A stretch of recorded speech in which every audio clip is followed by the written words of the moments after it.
నమస్తే, నేను Yashoda. Welcome to 9 PM news junction. రాబోయే రోజుల్లో కేంద్రంలో కీలకం కాబోతున్నామన్నారు సీఎం కేసీఆర్. 27న హుజురాబాద్ ప్రచార సభలో పాల్గొంటారు.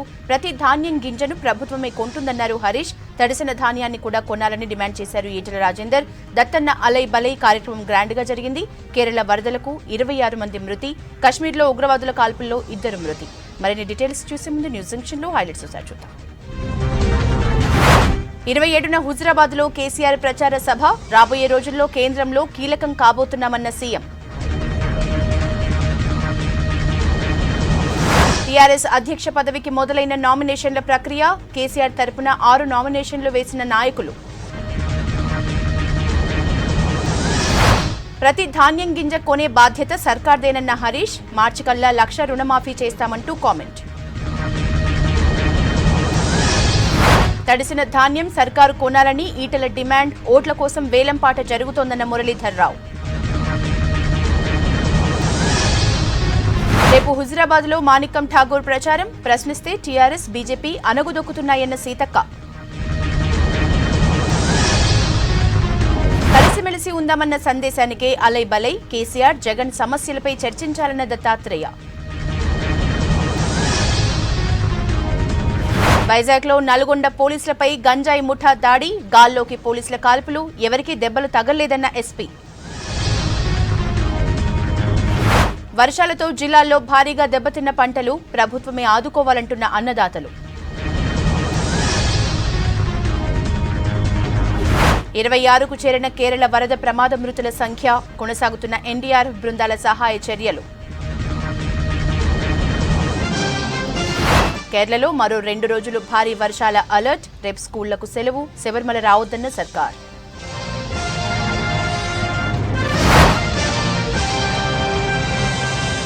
న్యూస్ జంక్షన్ డీటెయిల్స్ చూద్దాం. హుజురాబాద్ ఎన్నిక తమకంత సీరియస్ కాదంటూ చెప్పుకొచ్చిన టీఆర్ఎస్ పెద్దలు ఇప్పుడు కేసీఆర్తో 27న సభ పెట్టాలని నిర్ణయించారు. విపక్షాల దిమ్మ తిరిగేలా నవంబర్ 15న 10 లక్షల మందితో వరంగల్లో విజయ గర్జన సభ నిర్వహిస్తామన్నారు. ముందస్తుకు వెళ్లే ప్రసక్తే లేదన్న సీఎం. చేయాల్సిన పనులు చాలా ఉన్నాయన్నారు.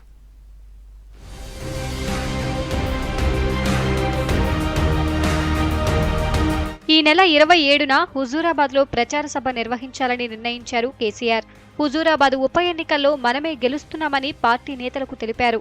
టీఆర్ఎస్ అభ్యర్థి 13% ఓట్ల ప్లేస్లో ఉన్నాడని తెలిపారు కేసీఆర్. తెలంగాణ భవన్లో టీఆర్ఎస్ ఎల్పీ పార్లమెంటరీ పార్టీ సంయుక్త సమావేశం జరిగింది.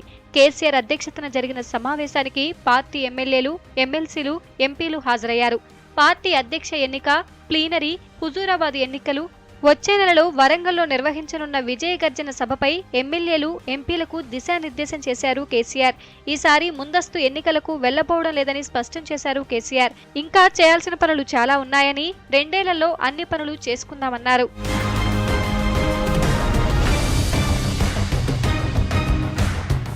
పార్లమెంట్ ఎలక్షన్ ఒకేసారి జరిగితే ఏర్పడే నష్టాన్ని తాను ముందే అంచనా వేశానని చెప్పారు టీఆర్ఎస్ అధినేత. రానున్న రోజుల్లో కేంద్ర రాజకీయాల్లో టీఆర్ఎస్ కు మంచి ప్రాధాన్యం ఉంటుందన్నారు. లోక్సభలో కీలకం కానున్నామని, మరిన్ని ఎంపీ సీట్లు గెలవటంపై దృష్టి పెట్టాలన్నారు. ప్రతిపక్షాలు చెప్పే అవాస్తవాలను ఎప్పటికప్పుడు అన్ని వేదికలపైన ఖండించాలని నేతలకు సూచించారు. ప్రతిపక్షాల దిమ్మ తిరిగేలా వరంగల్ విజయ గర్జన సభ ఉండాలన్నారు సీఎం కేసీఆర్. సభకు ప్రతి ఊరు నుంచి ఒక బస్సులో జనాన్ని తరలించేలా చూడాలన్నారు. 10 లక్షల మందితో వరంగల్ సభ నిర్వహిస్తామని సమావేశంలో నేతలకు తెలిపారు కేసీఆర్.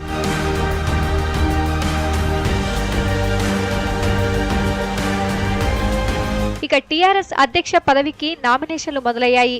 అధ్యక్ష పదవికి ముఖ్యమంత్రి చంద్రశేఖరరావు పేరును ప్రతిపాదిస్తూ నామినేషన్లు దాఖలయ్యాయి. మంత్రులు, ఎమ్మెల్సీలు, ఎమ్మెల్యేలు, రాష్ట్ర కార్యవర్గం, నల్గొండ జిల్లా ఎమ్మెల్యేలు కేసీఆర్ తరపున 6 సెట్ల నామినేషన్లు దాఖలు చేశారు. నామినేషన్ల కార్యక్రమానికి కేటీఆర్, హరీష్ రావు తప్ప మిగతా మంత్రులంతా హాజరయ్యారు. 22 వరకు నామినేషన్లు స్వీకరించనున్నారు. 23న నామినేషన్ల పరిశీలన, 24న ఉపసంహరణకు అవకాశం ఇచ్చారు. పోటీలో కేసీఆర్ తప్ప ఎవరు ఉండే ఛాన్స్ లేదు కాబట్టి 24నే అధ్యక్షుణ్ణి ప్రకటించనున్నారు. ఒకవేళ పోటీ ఉంటే 25న హెచ్ఐసిసిలో జరిగే పార్టీ సర్వసభ్య సమావేశంలో అధ్యక్షుణ్ణి ఎన్నుకోనున్నారు. ఇప్పటికే గ్రామ, మండల, పట్టణ స్థాయిలో టీఆర్ఎస్ సంస్థాగత నిర్మాణం పూర్తయింది. పార్టీ అధ్యక్ష ఎన్నిక పూర్తయిన తరువాత జిల్లా, రాష్ట్ర కమిటీల నిర్మాణం చేపట్టనుంది టీఆర్ఎస్ అధిష్టానం.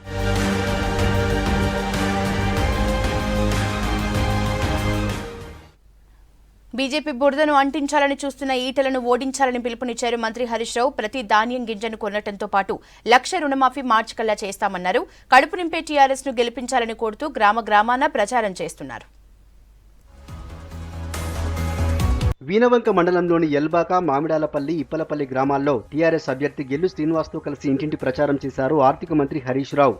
కొనుగోలు సెంటర్లు పెట్టి ప్రతి ధాన్యం గింజను కొనే బాధ్యత టీఆర్ఎస్ ప్రభుత్వానిదేనని హరీష్ చెప్పారు. ఈటల రాజేందర్ డిపాజిట్ గల్లంతు కావాలన్నారు. జూటా మాటలు, సానుభూతితో ఓట్లు పొందాలని చూస్తున్న ఈటలకు బుద్ధి చెప్పాలన్నారు. తరువాత వీనవంకలో ధూమ్ధాంలో పాల్గొన్నారు. నాడు ముద్దసాని దామోదర్ రెడ్డి లాంటి గొప్ప నాయకుడిపై ఎవరికీ పరిచయం లేని ఈటలను పోటీకి దింపి కేసీఆర్ గెలిపించారన్నారు హరీష్. వచ్చే మార్చి నాటికి వడ్డీతో సహా 1,00,000 రూపాయల రుణమాఫీ చేసి తీరుతామన్నారు. గెల్లు శ్రీనివాస్ను గెలిపిస్తే ఇప్పటికే మంజూరైన 4,000 ఇళ్లతో పాటు మరో 5,000 ఇళ్లు మంజూరు చేయిస్తానన్నారు. 15 రోజులకోసారి వచ్చి పనిచేయిస్తానన్నారు. హరీష్ రావు గారు ఇచ్చిన చెక్కు పాస్ కాలేదని జూటా మాటలు మాట్లాడుతుండు. పాస్ అయి పండుగ పూట మీరు తెచ్చుకోలే పైసలు అంటే గింత అబద్ధాలు మాట్లాడాలన్నారు రాజేందర్ గారు. ఒక్కొక్కరికి 8,000, 10,000 రూపాయలు వడ్డీ లేని రుణం పైసలు మీరు తెచ్చుకున్నారా లేదా? మరి నిన్న ఏమంటున్నాయన హరీష్ రావు గారు ఇచ్చిన చెక్కు చెల్లలేదట. చెల్లిందా లేదా? మీకు ఇంటడికి జాగా ఉంటే మీ జాగాలో మీరు ఇల్లు కట్టుకుంటే 5,04,000 రూపాయలు ఇస్తుంది ప్రభుత్వం అని చెప్పి మనం చేస్తా ఉన్నాం. ఎల్కతుర్తి మండలం పెంచుకల్పేటలో ఏర్పాటు చేసిన ఎరుకల ఆత్మీయ సమ్మేళనంలో హరీష్ పాల్గొన్నారు. టీఆర్ఎస్ ప్రభుత్వం అంటేనే పేదల సంక్షేమం కోసం పనిచేసే ప్రభుత్వం అని చెప్పారు. ఈటల రాజేందర్కు పేదలంటే ప్రేమ, గౌరవం లేదన్నారు. బండి సంజయ్ ఎంపీ అయ్యాక ఏ పని చేయలేదని, మరి రాజేందర్ గెలిచి ఏం చేస్తాడని హరీష్ ప్రశ్నించారు. కమ్యూనిటీ హాల్స్ విషయం కానీ అదేవిధంగా ఇవాళ బీఫ్ రైట్ కింద రాష్ట్ర ప్రభుత్వ పాలసీ కూడా ఉంది. 40% సబ్సిడీ ఇస్తారు. ఇలా బీఫ్ రైట్ అనేది చాలా మంచి ప్రోగ్రామ్ మన ప్రభుత్వం తీసుకొచ్చింది. మరి దాని కింద కూడా మహిళలు పెట్టుకుంటే 40% సబ్సిడీ, దాదాపు 75 లక్షల రూపాయల వరకు సబ్సిడీ ఇచ్చే పథకాలు కూడా మన ప్రభుత్వంలో ఉన్నాయి. తనను గెలిపిస్తే హుజూరాబాద్ను అభివృద్ధి చేసి చూపిస్తానని హామీ ఇస్తున్నారు గెల్లు శ్రీనివాస్. ఈటల చేయలేక ఆగిపోయిన అభివృద్ధి పనుల్ని పరుగులు పెట్టిస్తానని, కేసీఆర్ నాయకత్వాన్ని గెలిపించాలని కోరారు. విద్యార్థులకు, మేధావులకు ప్రతి ఒక్కరికి నేను తెలియజేస్తా ఉన్నా. కాబట్టి నేను పేదింటి బిడ్డను, ఇక్కడనే పుట్టి పెరిగినా నాకు వీనవంక మండల సమస్యల మీద నాకు పూర్తి అవగాహన ఉంది. నన్ను ఎమ్మెల్యే గెలిపించండి. ఉదయం వీనవంకలో ఎన్నికల ప్రచారానికి వెళ్తున్న మంత్రి హరీష్ రావు, పాడి కౌశిక్ రెడ్డి వాహనాలను తనిఖీ చేశారు పోలీసులు. వారి కాన్వాయ్ను ఆపేసి కార్లను పూర్తిగా చెక్ చేశారు. వీనవంక ధూమ్ధాంలో ఉద్యోగ నోటిఫికేషన్ల కోసం నిరుద్యోగ యువతి నినాదాలు చేసింది. నరసింహులపల్లె గ్రామానికి చెందిన నిరోష అనే బీ ఫార్మసీ విద్యార్థిని జాబ్ నోటిఫికేషన్స్ వెయ్యాలంటూ డిమాండ్ చేసింది. ఆమెను పట్టించుకోవద్దు, బయటకు తీసుకువెళ్లాలని చెప్తూ తన స్పీచ్ కంటిన్యూ చేశారు హరీష్. సభ తర్వాత నిరోషాను అదుపులోకి తీసుకున్నారు పోలీసులు. నిన్నీయాల వానలు పడి వడ్లు తడిసినాయి. తడిసిన వడ్లు కూడా రైతులకు ఇబ్బంది లేకుండా ఎప్పట్లాగానే తడిసిన వడ్లు కూడా ప్రభుత్వమే కొంటది అని చెప్పి నేను మనం చేస్తా ఉన్నా. ఇలా రైతును, అరే నీ దయ బిడ్డ, నీ దయరా తమ్మి, రైతును రాజు చేయాలంటున్నాడు కేసీఆర్ గారు. రైతు, అరే బాబు ప్లీజ్, అందరికి ఇబ్బంది అవుతుంది, జర కూర్చో బిడ్డ. రైతును రాజు చేయాలనుకుంటున్నాడు కేసీఆర్ గారు. టీఆర్ఎస్ ప్రభుత్వం రైతులకు మేలు చేయాలనుకుంటుంది. కానీ అదే బీజేపీ ప్రభుత్వం ఇవాళ రైతుల మీద బాబు అట్లా చేయకున్నాడా, ఆమె నాపు అది తీసుకో, అమ్మాయిని తీసుకో. ప్రచారంలో దూసుకుపోతున్నారు మాజీ మంత్రి బీజేపీ అభ్యర్థి ఈటల రాజేందర్. ఇవాళ హుజురాబాద్ మండలాన్ని చుట్టేశారు. బీజేపీ జాతీయ మాజీ ప్రధాన కార్యదర్శి మురళీధర్ రావు కూడా ప్రచారంలో పాల్గొన్నారు. ఈటల సతీమణి జమున కూడా ప్రచారం సాగిస్తున్నారు. కరోనా కష్టకాలంలో ఆరోగ్య మంత్రిగా తాను కష్టపడుతుంటే ఫామ్ హౌస్ లో కూర్చుని కేసీఆర్ తనపై కుట్రలు చేశాడని హుజురాబాద్ బీజేపీ అభ్యర్థి మాజీ మంత్రి ఈటల రాజేందర్ ఆరోపించారు. బాబు జగ్జీవన్ రామ్, అంబేద్కర్ల ఫోటోలకు ఏనాడు పూలదండ వేయని కేసీఆర్ ఇప్పుడు ఓట్ల కోసమే దళిత బంధు ఇస్తున్నాడని చెప్పారు. తాను గెలిచిన తర్వాత రాష్ట్రమంతటా తిరిగి హుజురాబాద్లో ఇచ్చినట్టు పథకాలు రాష్ట్రమంతటా ఇవ్వాలని డిమాండ్ చేస్తానని చెప్పారు. 30 తారీఖు తర్వాత హుజురాబాద్ వచ్చిన నేతల బతుకులు ఖతమవుతాయన్నారు. పోతిరెడ్డిపేట, వెంకట్రావుపల్లి, కొత్తపల్లి, బోర్నపల్లి, దమ్మక్కపేట, ఉప్పల్ నర్సింగాపూర్, కాట్రపల్లిలో ఈటల రాజేందర్ ప్రచారం చేశారు. చివరికి కారు నడిపే డ్రైవర్ ఉండొద్దు, డోర్ తీసే మనిషి ఉండొద్దు, వెంట ఉండే మనుషులు ఉండొద్దు, ఒక్కడే పోవాలి, ఒక్కడే తిరగాలి అనే పరిస్థితికి ప్లాన్ వేసి ఆ ప్లాన్ని హరీష్ రావుకి ఇస్తే హరీష్ రావు గారు సింగపూర్లో కూర్చొని దొరికిన కళ కప్పాలి, తీసుకుపోవాలి. ఇవాళ ఉన్నాయని రేపు ఉంటలేదు నాతోటి. కుటుంబ పాలనను రాజేందర్ వ్యతిరేకించినందుకే ఆయనపై కేసీఆర్ కుట్ర చేశాడని మురళీధర్రావు ఆరోపించారు. ఉద్యమంలో కేసీఆర్ కుడిభుజంలో ఉన్న ఈటెల సిద్ధాంతాలకు కట్టుబడి ఎమ్మెల్యే పదవికి రాజీనామా చేశాడని మురళీధర్రావు చెప్పారు. హుజూరాబాద్లో ఓట్లకు వేలంపాట జరుగుతుందన్నారు. బోర్నపల్లి, ఉప్పల్ నర్సింగాపూర్లలో ఈటెలతో కలిసి ప్రచారంలో పాల్గొన్నారు మురళీధర్రావు. ఏం అన్యాయం! తెలంగాణ ఉద్యమం కోసం తెలంగాణ ఏర్పడుతున్నట్టు సమయంలో కేవలం తెలంగాణ ఉద్యమం కోసం చేతికు చేతై కుడికి ఎడమై తెలంగాణ కోసమే రాజకీయాలు చేస్తే ఈరోజు కుటుంబ రాజకీయాలకు ఎదురవుతాడనేటువంటి ఉద్దేశంతో పార్టీ నుంచి బయటికి నెట్టి పొగబెట్టడం జరిగింది. మిత్రులారా, వెంకట్రావుపల్లిలో వర్షానికి తడిసిన ధాన్యాన్ని పరిశీలించారు ఈటెల రాజేందర్. తడిసిన వడ్లు కొనాలని ప్రభుత్వాన్ని డిమాండ్ చేశారు. కేసీఆర్ నికృష్ట రాజకీయాలు చేస్తున్నారని ఆరోపించారు. కేసీఆర్ పిచ్చి పనులకు ముప్పైన చరమగీతం పాడాలన్నారు. వీనవంక మండలంలోని రామకృష్ణపూర్, రెడ్డిపల్లి గ్రామాల్లో ఈటెల రాజేందర్ సతీమణి జమున ప్రచారం చేశారు. హుజూరాబాద్ ప్రచారంలో స్పీడ్ పెంచింది కాంగ్రెస్. రేపు వెంకట్ బల్మూర్ తరపున ప్రచారం చేయనున్నారు పార్టీ రాష్ట్ర వ్యవహారాల ఇన్ఛార్జి మాణికం ఠాగూర్. ఇవాళ ఎమ్మెల్యే సీతక్క, ఎమ్మెల్సీ జీవన్ రెడ్డి ప్రచారం చేశారు. 7 ఏళ్లలో టీఆర్ఎస్, బీజేపీ ప్రజలకు ఇచ్చిందేం లేదన్నారు సీతక్క. కేంద్ర, రాష్ట్ర ప్రభుత్వాలు రైతుల్ని ఆగం చేస్తున్నాయన్నారు జీవన్ రెడ్డి.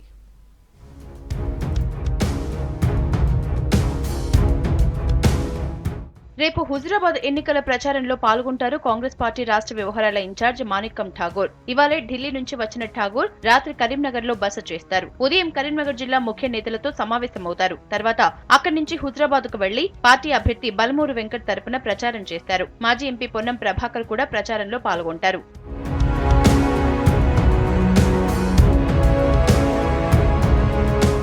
కాంగ్రెస్ పాలనలో ఇచ్చిన ఇందిరమ్మ ఇళ్లు, భూములు తప్ప 7 ఏళ్లలో టీఆర్ఎస్, బీజేపీలు ప్రజలకు ఏమిచ్చాయని ప్రశ్నించారు ఎమ్మెల్యే సీతక్క. 100 నియోజకవర్గాల్లో పెట్టే ఖర్చును టీఆర్ఎస్, బీజేపీలు ఒక్క హుజూరాబాద్ లోనే పెడుతున్నాయని ఆరోపించారు. హుజూరాబాద్ లో కాంగ్రెస్ అభ్యర్థి బల్మూరి వెంకట్ తరపున ప్రచారం చేశారు సీతక్క. హన్మకొండ జిల్లా గూనిపట్టి గ్రామంలో ప్రచారంలో పాల్గొన్నారు. ఇక్కడ చూసిన ఆ రోజు ఇందిరమ్మ ఇండ్లు, ఇందిరమ్మ పంచినటువంటి భూములు, ఇందిరమ్మ ఇండ్లు, తర్వాత అప్పర్ డెవలప్మెంట్ తప్ప ఈ 7 సంవత్సరాల్లో టీఆర్ఎస్, బీజేపీ చేసినటువంటిది ఏమీ లేదనేది కూడా ప్రజలకు అర్థమైతేనే ఉంది. ఇవాళ ఎలక్షన్లు ఉన్నాయి కాబట్టి దాదాపుగా ఒక 100 నియోజకవర్గాల్లో ఎలక్షన్లు జరిగితే ఎంత ఖర్చు వస్తుందో హుజూరాబాద్ లో మరి 100 నియోజకవర్గాల్లోకి పెట్టే ఖర్చు అంతా కూడా హుజూరాబాద్ లో ఆ 2 పార్టీలు పెడతా ఉన్నాయి. టీఆర్ఎస్, బీజేపీలు రైతుల్ని ఇబ్బంది పెడుతున్నాయన్నారు ఎమ్మెల్సీ జీవన్ రెడ్డి. వెంటనే కొనుగోలు కేంద్రాలు ప్రారంభించి తడిసిన ధాన్యం కొనాలని డిమాండ్ చేశారు. కరీంనగర్ జిల్లా వీనవంక మండలంలో పార్టీ అభ్యర్థి బలమూరి వెంకట్ తరపున ప్రచారం చేశారు జీవన్ రెడ్డి. కేసీఆర్ కు ఎన్నికలప్పుడు హామీలు ఇవ్వటంలో ఉన్నంత ఉత్సాహం వాటి అమలులో ఉండదన్నారు. ఎంతవరకు మీరు ఓట్ల తాపత్రయంతో గ్రామాలు పర్యటిస్తుంది తప్ప గ్రామాల్లోని సమస్యల పట్ల ఏదైతుందో పరిష్కారానికి మార్గం ఏదైతుందో మీరు చూపెట్టలేకపోతున్నారు. ధాన్యం సేకరణ కేంద్రాలు ఆరంభింపబడలేకపోవడంతో నిన్న మొన్న తుఫాన్, అకాల వర్షాలతో మొత్తం ధాన్యం తడిచిపోయింది. తడిసిన ధాన్యాన్ని కొనుగోలు చేపించవలసిన ఒక బాధ్యత రాష్ట్ర ప్రభుత్వంపై ఉన్నది. దానికి తోడు నిలవాల్సిన ఒక బాధ్యత కేంద్ర ప్రభుత్వం మీద కూడా ఉందని. హుజూరాబాద్ ఎన్నిక టీఆర్ఎస్, బీజేపీల పతనానికి నాంది అన్నారు కాంగ్రెస్ అభ్యర్థి బల్మూరు వెంకట్. కేంద్ర, రాష్ట్ర ప్రభుత్వాలపై ప్రజలు ఆగ్రహంతో ఉన్నారన్నారు. హుజూరాబాద్ లో ఎన్నికల ప్రచారం చేశారు వెంకట్. గోపాలపురం, శనిగారం, మాదన్నపేట గ్రామాల్లో ఇంటింటికి తిరిగి ఓట్లడిగారు. గత 7 సంవత్సరాలుగా కేంద్ర, రాష్ట్ర ప్రభుత్వాలపై ఉన్న ప్రజా వ్యతిరేకతని దారి మళ్లించే ఒక ప్రయత్నంలో భాగంగా ఇద్దరు కూడా కుట్రలు పన్నుతున్నారు. వాళ్ళిద్దరి బండారాన్ని బట్టబయలు చేస్తూ ప్రజలకి వాస్తవాలు తెలియజేస్తూ అందరినీ చైతన్యపరుస్తూ ప్రతి ఒక్క తల్లి దీవెనలు తీసుకుంటూ ఇంటింటి గడప గడప ఈ యొక్క ప్రచార కార్యక్రమం తిరగడం జరుగుతుంది. హుజూరాబాద్ లో బీజేపీ, టీఆర్ఎస్ లకు గట్టి పోటీ ఇవ్వాలని భావిస్తోంది కాంగ్రెస్. ప్రచారంలో కాస్త వెనకబడటంపై దృష్టి పెట్టిన PCC chief Revanth Reddy AICC, PCC star క్యాంపెయినర్లంతా హుజూరాబాద్ లో మకాం వేయాలని ఆదేశించారు. రేవంత్ ఆదేశాలతో సీనియర్లంతా ఒక్కొక్కరుగా హుజూరాబాద్ ప్రచారంలో పాల్గొంటున్నారు. విశాఖ అటవీ ప్రాంతంలో నల్గొండ పోలీసులపై దాడి జరిగింది. గంజాయి ముఠాల కోసం వైజాగ్ వెళ్లిన నల్గొండ పోలీసులు అక్కడ పెద్ద ఎత్తున గంజాయిని గుర్తించారు. ఇదే టైంలో పోలీసులపై అక్కడి గంజాయి ముఠాలు దాడికి దిగాయి. పోలీసు వాహనాన్ని ధ్వంసం చేశారు గంజాయి స్మగ్లర్లు. దీంతో గాల్లోకి కాల్పులు జరిపారు నల్గొండ పోలీసులు. దాదాపు 3 రోజులుగా వైజాగ్ అటవీ ప్రాంతంలో తనిఖీలు చేస్తున్నారు నల్గొండ పోలీసులు. 17 ప్రత్యేక బృందాలు నల్గొండ నుంచి వైజాగ్ వెళ్లాయి. స్మగ్లర్ల దాడిలో నల్గొండ పోలీసులకు ఎలాంటి హాని జరగలేదన్నారు నల్గొండ ఎస్పీ రంగనాథ్.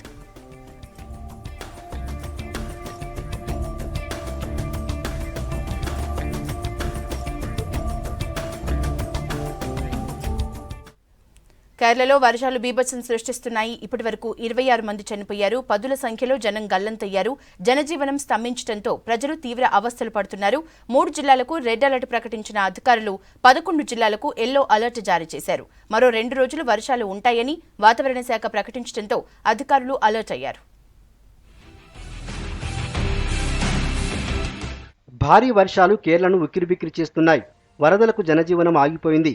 వేరువేరు ఘటనల్లో ఇప్పటివరకు 26 మంది చనిపోయారు. పలువురు వరదల్లో గల్లంతయ్యారు. ఎన్డీఆర్ఎఫ్ బృందాలు సహాయక చర్యలు కొనసాగిస్తున్నాయి. ముప్పు ప్రాంతాల్లోని ప్రజలను సురక్షిత ప్రాంతాలకు తరలిస్తున్నారు. కావలిలో ఆర్మీ, నేవీ సహాయక చర్యలు కొనసాగిస్తున్నాయి. నేవీకి చెందిన ఐఎన్ఎస్ గరుడ హెలికాప్టర్తో పాటు ఎయిర్ ఫోర్స్కి చెందిన 2 M117 చాపర్లు సహాయక చర్యల్లో పాల్గొంటున్నాయి. మరోవైపు కేరళ పరిస్థితిని కేంద్ర హోంశాఖ మంత్రి అమిత్ షా ఎప్పటికప్పుడు సమీక్షిస్తున్నారు.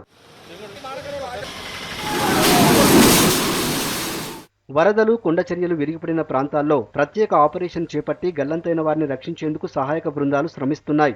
కాలినడకన చేరలేని ప్రదేశాలకు హెలికాప్టర్ల ద్వారా వెళ్లి సాయం చేస్తున్నారు. చిన్నపిల్లల్ని, మహిళల్ని పడవల ద్వారా సురక్షిత ప్రాంతాలకు తరలిస్తున్నారు.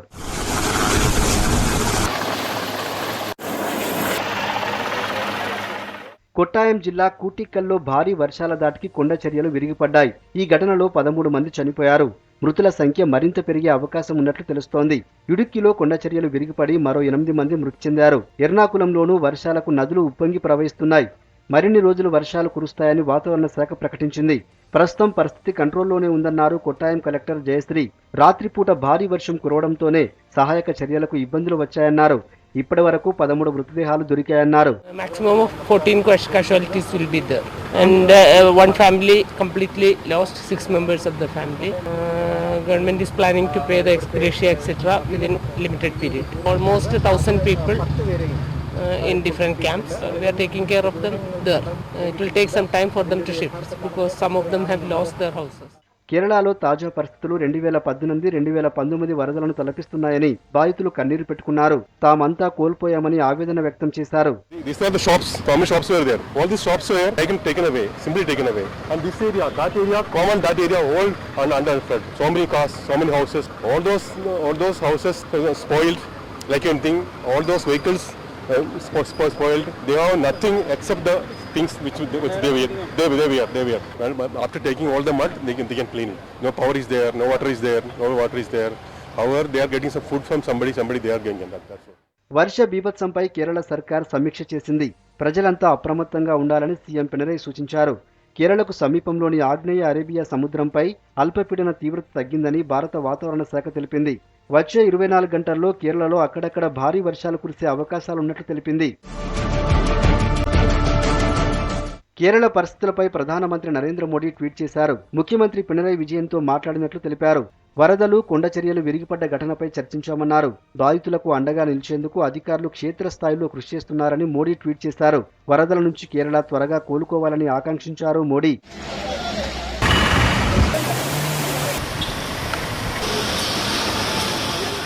మరో 2 రోజులు వర్షాలు కురుస్తాయని వాతావరణ శాఖ ప్రకటించడంతో ప్రజలు మరింత అప్రమత్తమయ్యారు. భారీ వర్షాల కారణంగా స్కూళ్లు, అంగన్వాడీలు మూసివేస్తున్నట్లు అధికారులు ప్రకటించారు.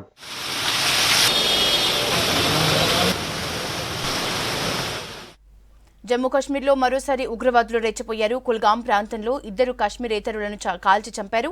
ఈ ఘటనలో మరో వ్యక్తి తీవ్రంగా గాయపడ్డాడు. మృతులు బీహార్కు చెందిన కూలీలుగా గుర్తించారు. జమ్మూ కాశ్మీర్లో అలజడులు సృష్టించడమే లక్ష్యంగా ఉగ్రవాదులు రెచ్చిపోతున్నారు. కూలీలు అద్దెకు ఉంటున్న ఇంటిని చుట్టుముట్టిన ఉగ్రవాదులు 2ని కాల్చి చంపారు. 24 గంటల్లో కాశ్మీరేతరులపై 3వ దాడి జరిగింది.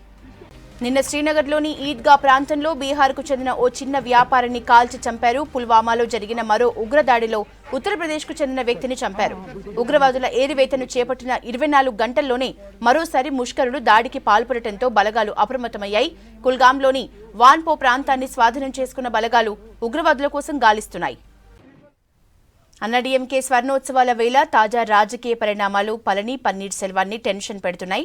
జయలలిత నెచ్చెలి శశికళ పూర్తిగా యాక్టివ్ అయ్యే ప్లాన్తో అడుగులు వేస్తుండటంతో నెక్స్ట్ ఏం జరగబోతోందన్న ఉత్కంఠ కనిపిస్తోంది. టీనగర్లో ఎంజీఆర్ మెమోరియల్ దగ్గరికి వెళ్లిన శశికళ అక్కడ నివాళులర్పించారు, పార్టీ జెండా ఎగరేశారు.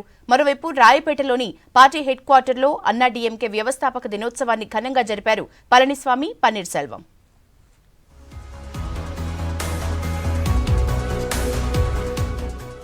చెన్నైలో అన్నాడీఎంకే పార్టీ 50వ వ్యవస్థాపక దినోత్సవం ఘనంగా జరిగింది. రాయపేటలోని పార్టీ హెడ్ క్వార్టర్లో అన్నాడీఎంకే వ్యవస్థాపకుడు ఎంజీ రామచంద్రన్తో పాటు మాజీ ముఖ్యమంత్రి జయలలిత విగ్రహాలకు పూలమాలలు వేసి నివాళులర్పించారు నేతలు. పార్టీ జెండా ఆవిష్కరించి స్వీట్లు పంచిపెట్టారు. జయలలితపై రాసిన పుస్తకాన్ని పళనిస్వామి, పన్నీరు సెల్వం ఆవిష్కరించారు.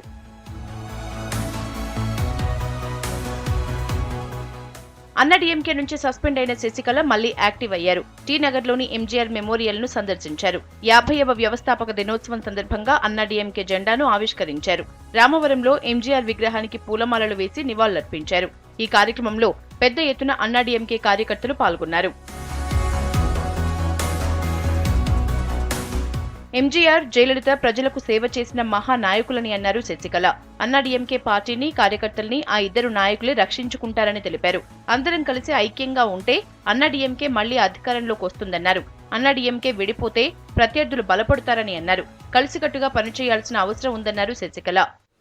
புரட்சித் தலைவரின் தியாகத்தாலும் அம்மாவின் அர்ப்பணிப்பாலும் வளர்ந்திருக்கும் கழகத்தை காலம் முழுக்க காப்பாற்ற வேண்டியது நம் அனைவரின் பொறுப்பு. நீரடித்து நீர் விலகாது. நமக்குள் ஏற்பட்ட பிரிவுகள் தான் நம் எதிரிகளுக்கு இடம் கொடுத்து விட்டது. அண்ணா நாமம் வாழ்க, புரட்சி தலைவர் நாமம் வாழ்க, புரட்சி தலைவி நாமம் வாழ்க. வாழ்க அனைத்திந்திய அண்ணா திராவிட முன்னேற்ற கழகம். అయితే పార్టీ నుంచి సస్పెండ్ అయిన శశికళకు కార్యకర్తలు బ్రహ్మరథం పట్టడం అన్నాడీఎంకే సీనియర్ నేతల్లో కలకలం సృష్టిస్తోంది. శశికళకు అన్నాడీఎంకే జెండాను ఎగరవేసే హక్కు లేదని మాజీ మంత్రి డి జయకుమార్ అన్నారు. கழகத்தினுடைய ஆணிவராக இருக்கின்ற தொண்டர்கள், கோடான கோடி தொண்டர்கள், 1.5 கோடி தொண்டர்கள் இருக்கின்ற வரை அனைத்திந்திய அண்ணா திராவிட முன்னேற்ற கழகத்தை எந்த கொம்பனாலும் சரி, எத்தகையனாலும் சரி ஆட்டவும் முடியாது, அசைக்கவும் முடியாது. శశికళ తనను అన్నాడీఎంకే ప్రధాన కార్యదర్శిగా చెప్పుకుంటే అది కోర్టు ఆదేశాలకు విరుద్ధమన్నారు. ఇవే news junction updates. Coming up weekend Teenmaar వార్తలు. Stay tune to V6 news as it is.